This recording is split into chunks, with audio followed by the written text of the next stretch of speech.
먼저는 이 자리를 허락하신 하나님께 그리고 또 당회와 건축위원회에 감사 말씀을 드립니다. 오늘 함께 읽은 말씀을 중심으로 기도하면서 행동하라라는 제목을 가지고 주시는 은혜를 나누고자 합니다. 오늘 저는 건축위원회 헌신 예배로 기도하면서 행동하라라는 제목의 설교를 준비했지만 사실 기도는 건축위원회뿐만 아니라 모든 그리스도인들에게 중요하고 필요한 일입니다. 하나님의 자녀라면 그의 뜻에 따라 살고자 한다면 기도하는 것이 마땅하다는 것이죠. 하이델베르크 요리문답 116문은 이렇게 질문합니다. 왜 그리스도인들은 기도를 해야 합니까? 그리고 이러한 질문에 기도는 하나님께서 우리에게 요구하시는 감사에서 가장 중요한 부분이라고 답을 하고 있습니다. 하나님께서는 평화와 성령의 충만함을 신실하게 그리고 계속적으로 기도하는 자에게 주십니다. 그리고 그것으로 인하여 감사하게 하시죠. 기도는 감사로 그치지 않습니다. 더 나아가서 성령의 도우심을 체험하게 하고요. 그로 인해 하나님의 뜻을 깨닫게 합니다.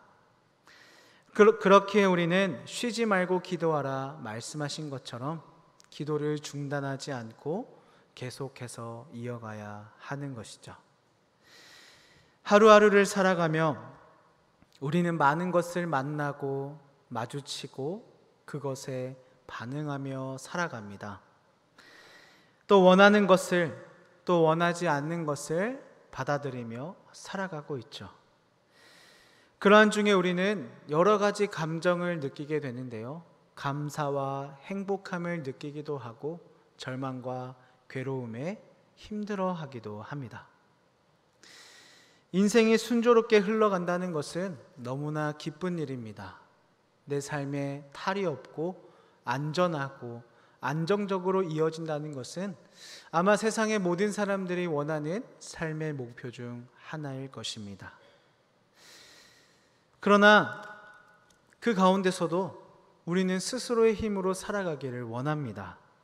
혼자 다 알아서 하는 것이죠. 하루하루의 삶에 익숙해져 가고 어느덧 그 안에서 나도 모르게 하루가 지났는지 이틀이 지났는지 알지 못할 정도로 그 삶에 익숙해져 가고 있습니다. 그러나 그러한 안전과 안정이 때론 우리가 많이 기도하지 않는 이유가 되기도 합니다. 안전함과 안정 속에 기도에 소홀해지기 쉽죠. 그러나 기도는 그렇다고 해서 멈추어도 되는 것이 아닙니다. 기도는 성경 전반에 걸쳐 그리스도인의 삶에서 가장 근본적이고 규칙적인 모습으로 계속해서 우리에게 나타나고 있습니다. 기도는 곧 나의 모든 것을 하나님께 자발적으로 맡기는 것입니다. 모든 일에서 하나님의 뜻이 이루어질 것입니다 라고 고백하는 마음이죠. 기억해야 할 것은 그렇게 하나님의 뜻이 이루어지길 바라는 마음을 보시는 그분이 우리를 그 길 가운데로 그 뜻 가운데로 인도하신다는 것이죠. 느헤미야의 시작을 보면 하나님의 백성은 지금 공경에 처해 있습니다. 어려움을 맞이하게 되었죠. 이러한 어려움 속에서 하나님의 뜻을 이루기 위해서는 반드시 하나님의 개입이 필요했습니다. 그들은 그들의 상황을 맞이하여 전적으로 하나님께 의존하기 시작하였고 그리고 그 시작점이 바로 느헤미야의 기도가 되었습니다.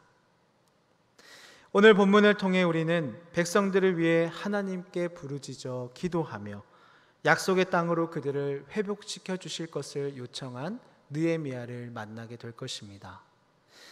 그리고 느헤미야의 기도를 통하여 우리는 우리가 따르는 하나님이 우리를 용서하시고 구원하시는 분이심을, 우리에게 목적을 보이시며 모든 것을 제공해 주시는 분이심을 알게 될 것입니다.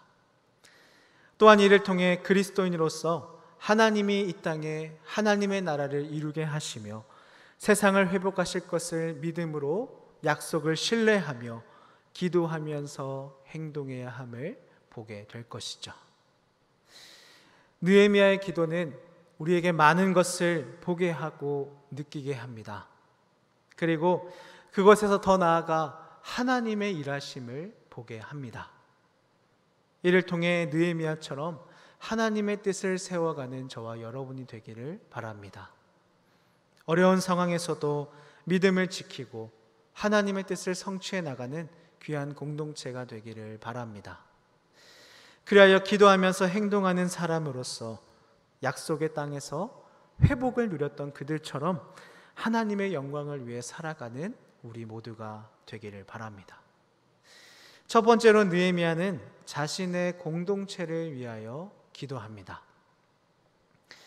느헤미야는 약속의 땅에서 자기 백성을 회복시키시는 하나님의 이야기이자 자신들이 언약 백성임을 깨달아가는 하나님의 자녀들의 이야기입니다. 우리는 이 느헤미야를 통해서 하나님의 백성이 안으로 또 밖으로 일어나는 갈등과 문제들을 대면하는 상황들을 보게 됩니다. 그러나 그러한 갈등과 문제들을 직면하고 있는 어려운 상황 속에서도 그들은 믿음을 지키고 하나님의 뜻을 성취해 가기 시작합니다. 우리는 느헤미야를 통하여 옳은 일을 옳은 방식으로 수행하고 그 끝에는 놀라운 성공에 대해 하나님께 영광을 돌리는 모습을 보게 됩니다. 오늘 본문은 느헤미야가 자신의 공동체, 자기 백성들을 위해 간구하는 기도로 시작하는데요. 느헤미야의 이름의 뜻은 하나님이 위로하신다입니다. 느헤미야는 그러한 이름의 의미를 담아내듯이 하나님 앞에서 하나님의 고난을 받는 백성들의 중재자로 나서게 됩니다. 역대하 36장 22절에서 23절 말씀입니다. 바사의 고레스 왕 원년에 여호와께서 예레미야의 입으로 하신 말씀을 이루시려고 여호와께서 바사의 고레스 왕의 마음을 감동시키심에 그가 온 나라에 공포도 하고 조소도 내려 이르되 바사 왕 고레스가 이같이 말하노니 하늘의 신 여호와께서 세상 만국을 내게 주셨고 나에게 명령하여 유다 예루살렘의 성전을 건축하라 하셨으니 너희 중에 그의 백성된 자는 다 올라갈지어다. 너의 하나님 여호와께서 함께 하시기를 원하노라 하였더라. 지금은 그들이 바벨론의 포로 생활에서 구원을 받은 시점입니다. 고레스 왕은 바사 제국의 창건자이며 초대 왕인데요. 그는 BC 558년부터 529년까지 약 29년 동안 이 제국을 다스렸습니다. 그에게서 이러한 고백이 나왔습니다. 너무나 놀라운 일이죠. 바사왕 고레스의 입을 통해 하나님의 위대하심이 선포되었습니다. 그의 백성들의 회복의 선포가 이루어졌고 이것은 하나님의 일하심이라고 밖에 설명이 되지 않습니다. 이제 하나님의 일하심을 통해 예루살렘으로 돌아갈 수 있는 명분과 희망이 생겼습니다. 새로운 시작이 보입니다. 그러나 고향으로 돌아온 그들은 성벽이 무너진 상황에서 거주하며 지내야 했습니다. 왜냐하면 대적들이 아닥사스다 왕에게 이스라엘 성벽 재건을 중단하도록 요청했기 때문인데요. 그들의 성벽은 여전히 재건되지 못한 상황이었고 그 어느 때보다도 더욱 하나님의 보호와 위로가 필요한 시기였습니다. 느헤미야는 이러한 와중에도 자기 백성을 지키시는 하나님의 약속을, 자기 백성을 보존하시는 하나님의 언약을 잊지 않고 있었습니다. 그렇기에 그러한 어려움 앞에서도 하나님께 찾아와 그를 의지할 수 있었던 것이죠. 예루살렘의 사정을 듣고 느헤미야가 보여준 필사적이면서도 믿음직스러운 자세는 우리가 공동체를 향해 가져야 할 기도의 전형적인 모습을 보여주고 있습니다. 유대 백성들이 공경에 처해 있음을 알게 된 느헤미야는 슬피 울며 하늘의 하나님께 기도하기 시작합니다. 지금 느헤미야에게는 죄와 같은 내면의 문제도 적으로부터의 보호가 필요한 외면의 문제도 중요하지 않았습니다. 그에게는 오직 하나님만이 그 일을 도우실 수 있다는 그러한 사실이 가장 중요했던 것이죠. 그로 인해 백성들을 위해 자신이 느끼는 부담감을 가지고, 하지만 하나님의 언약을 신뢰하는 마음을 가지고 하나님께 기도합니다. 우리에게도 이러한 기도의 모습이 필요합니다. 중요한 것은 내부와 외부에서 일어나는 문제가 아니라 그것을 도우시는 하나님을 신뢰하는 믿음을 가지고 살아가는가, 그렇게 살아가지 못하는가의 문제인 것이죠. 우리는 공동체를 위해 얼마나 기도하고 있습니까? 자신의 공동체를 위해 어떻게 기도하고 있습니까? 그러한 기도는 어떤 믿음과 확신 위에서 이루어지고 있습니까?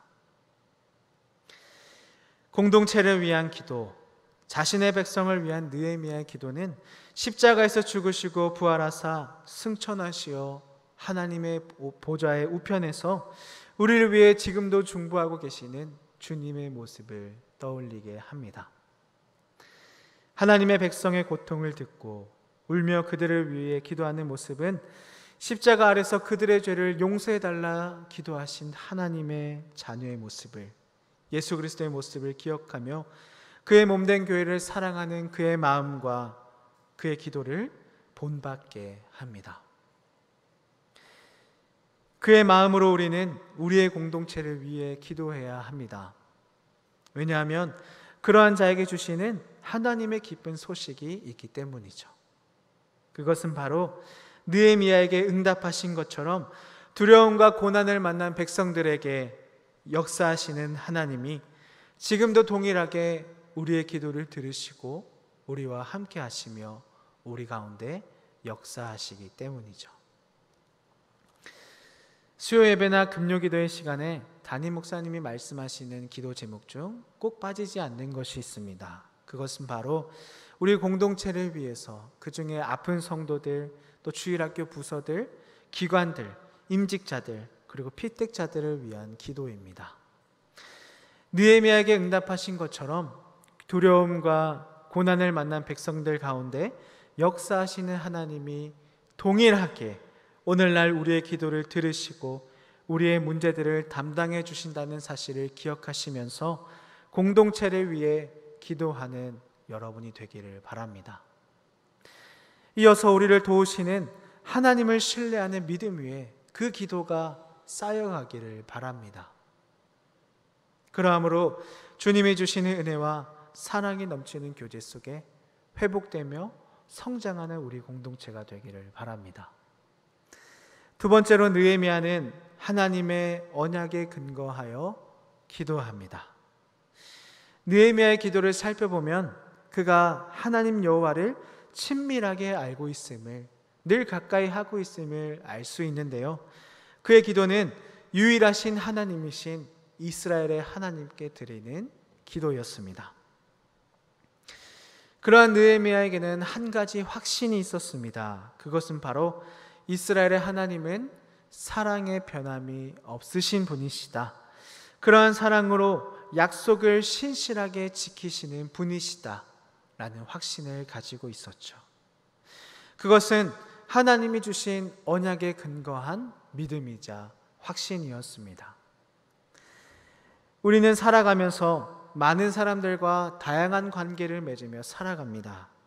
친구로, 부모로, 가족으로, 자녀로, 회사의 동료로 아주 다양한 인간관계를 맺으면서 살아가게 되는데요, 그 관계를 자세히 살펴보면 모든 관계는 결국 상대가 어떤 식으로 자신을 드러내는가에 따라서 달라지고 결정이 됩니다.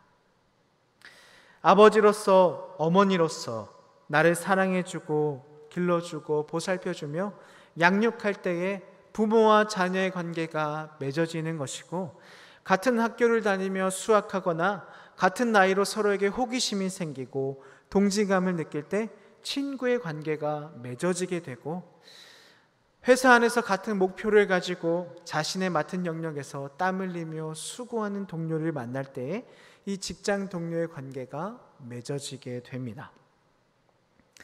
우리에게는 중요한 관계가 하나 더 있죠. 그것은 나와 하나님과의 관계입니다. 모든 관계는 상대가 어떤 식으로 자신을 드러내는가에 따라 달려 있습니다. 그렇다면 하나님은 자신을 어떻게 드러내셨을까요? 우리가 이스라엘 역사를 구약으로 가지는 가장 큰 의의가 무엇입니까?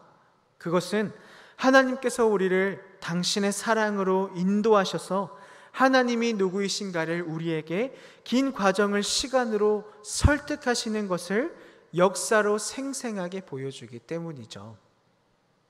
우리의 한계와 우리의 이해라는 그런 제한 조건을 하나님께서 감수하시고 우리를 위하여 그 제한 속에 들어와 역사하시기 때문입니다. 그러므로 하나님은 우리에게 목표를 두시고 그 목표를 이루시기 위해 얼마나 진지하게 일하시는가를 보게 하시는 것이죠.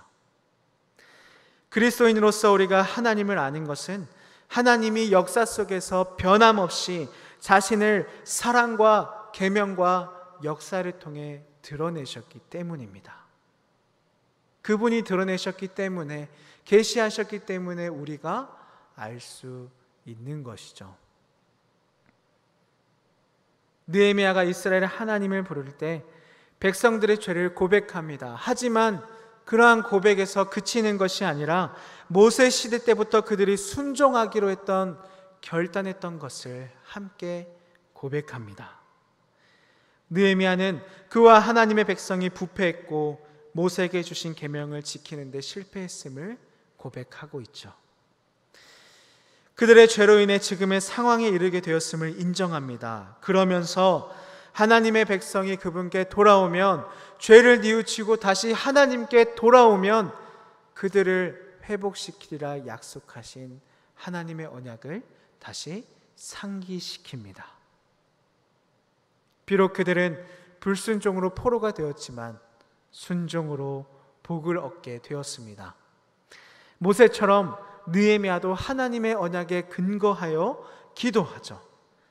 즉 하나님의 그의 백성들을 회개하면 그들을 약속의 땅으로 데려가 회복시키겠다는 그 회복의 언약의 말씀에 근거하여 기도하고 있는 것입니다. 느헤미야는 애굽에서 있었던 첫 번째 출애굽을 돌아보며 앞으로 있을 바벨론에서의 귀환을 확신하며 담대하게 간구합니다. 그리고 자기 백성을 향해 변함없는 사랑을 보여주시는 하나님이 그 언약을 잊지 않으실 것이다, 그 언약을 지키지 않으신다는 그런 어려움이 있지 않으실 것이다, 하나님의 언약을 지키며 그곳 가운데 우리를 회복시킬 것이다 라는 사실을 확신하고 기도합니다. 이제 그들은 바벨론에서 구출되어 약속의 땅으로 돌아왔습니다. 그런데 마땅히 해야만 하는 일들이 쉽게 이루어지지 않습니다. 예전처럼 실행이 되지가 않죠. 어려움을 겪고 실패를 겪고 긴 시간에 걸쳐 고향으로 돌아왔지만 그 현실이 녹록지 않음을 보게 됩니다. 느헤미야는 이러한 문제에 대한 해답으로 그와 그의 백성이 모두 종이었음을 지적하는데요, 그들은 하나님의 종이지만 현실로서는 아닥사스다 왕의 종이기도 했기 때문이죠. 왕에게 종노릇 하는 것은 그들이 여전히 포로 상태에 있음을 보여줍니다. 자기 땅으로 돌아왔음에도 불구하고 여전히 그들을 장악하고 있는 노예 근성은 그들이 불순종으로 인한 결과에서 아직도 묶여 있음을, 자유롭지 못함을 보여주고 있는 것이죠. 이러한 모습은 오늘날 우리에게서도 쉽게 발견이 됩니다.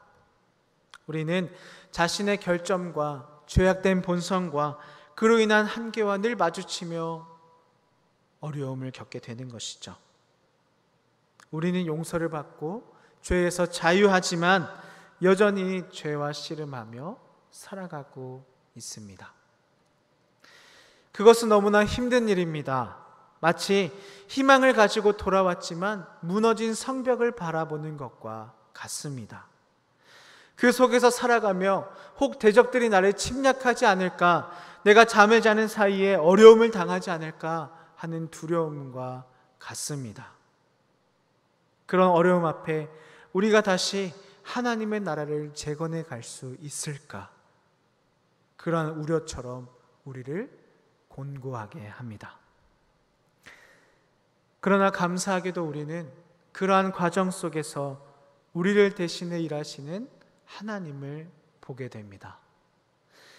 하나님이 우리 상황 가운데서 우리에게 승리를 주시고 긍휼을 주시고 베푸시는 것을 그곳에서 깨닫게 되는 것이죠. 그것이 하나님의 은혜입니다. 우리는 하나님의 변함없는 사랑이 그 계명을 지키는 것을 통해 응답됨을 믿어야 합니다. 구원을 통해 보여주신 하나님의 사랑에 감사하며 기도한 느헤미야처럼 사랑과 경건으로 반응하며 언약 속에 감사함으로 살아가는 저와 여러분이 되기를 바랍니다. 마지막으로 느헤미야는 기도하면서 행동합니다. 술관원인 느헤미야가 왕에게 포도주를 따를 때 왕이 그의 얼굴을 살피게 됩니다. 왜냐하면 느헤미야가 왕 앞에서 그런 상심이 가득한 얼굴, 수심이 가득 찬 얼굴을 보인 것이 이번이 처음이었기 때문이죠. 수년간 평온한 얼굴로 자신을 모시는 수아가 어느 날 수심에 가득 차 있다. 그래서 왕은 그것이 좋은 쪽이든 나쁜 쪽이든 간에 잘못된 것이 틀림없다고 생각했습니다. 아닥사스다 왕이 느헤미야에게 무슨 문제가 있느냐고 물었을 때 그는 왕이 자신의 요청을 불충한 것으로 받아들일까 하여 두려워합니다. 그러나 느헤미야는 조상의 성읍이 황폐해졌고 조상들의 묘가 묘실되었다, 황폐해졌다는 소식을 이실직고하기 시작하죠. 느헤미야 2장 3절에서 4절입니다. 왕께 대답하되 왕은 만세수를 하옵소서.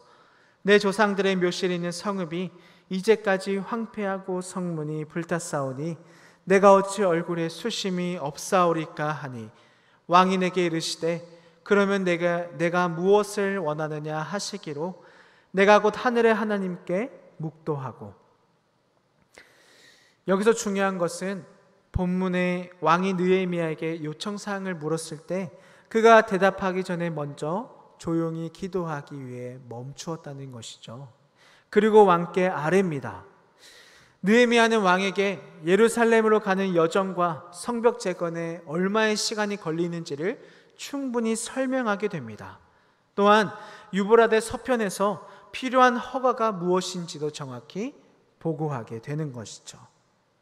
그리고 성전을 짓기 위해서 성벽과 성을 건축하기 위해서 그의 거처 등에 필요한 제목이 무엇인지, 어떤 인력이 필요하고 어떤 재료들이 필요한지를 정확하게 알고 있습니다.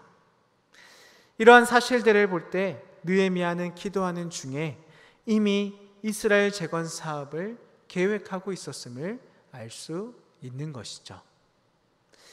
느헤미야는 하나님께 기도했고 기도하면서 행동합니다. 그래서 아닥사스다 왕 앞에 설 기회가 생겼을 때 그 기회를 놓치지 않았던 것이죠. 왕에게 어떤 요구를 할 것인지, 그리고 그 계획이 무엇인지 이야기할 준비가 이미 되어 있었습니다. 느헤미야는 자신을 고향으로 보내줄 것을 왕에게 요청합니다. 그의 조상이 묻힌 성읍으로 보내어 그 무너진 성과 성벽과 그곳을 재건할 수 있도록 요청합니다. 또한 이전에 아닥사스다 왕을 설득해서 그 성의 재건을 중단하게 했던 총독들에게 보여줄 조서까지 내려달라 요구하게 되죠. 뿐만 아니라 지금 현지의 조달을 위해서 왕의 숲에서 제목을 달라고 요청합니다. 무리한 요청이었는데도 불구하고 왕은 그 모든 것을 허락하여 줍니다.